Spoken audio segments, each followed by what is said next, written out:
this video, we're going to talk about traveling keto. In other words, what should you do to make it easier to stick to the keto diet when you're traveling? I'm actually recording this video from my hotel room today because I thought it would be good to show you some examples of what I do when I travel keto. For this trip, I had to fly, so I was limited on what I could bring with me in my carry-on. It's a little easier to travel keto when you're going by car and can bring more things with you.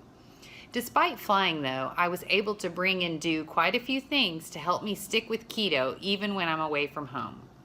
First, I packed my supplements like my magnesium that I have here and some electrolyte drops for my water because I want to make sure that my electrolytes don't get out of balance while I'm traveling.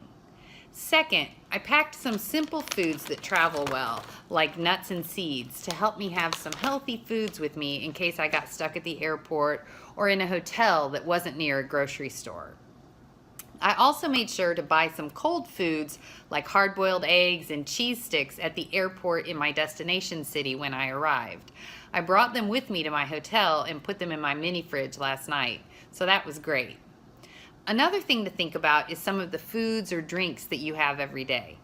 I love keto coffee in the mornings, so I brought my powdered sweetener packets with me, and when I went to the coffee shop this morning, I asked for heavy cream in my coffee, and I also asked if I could have a pat of butter to add to my coffee too. They probably didn't know why I wanted the butter, but they happily gave it to me, and I had just a slightly altered keto coffee that was still yummy and full of good fats. One of the most important things to keep in mind when traveling is to try to check out the restaurants where you'll be eating in advance.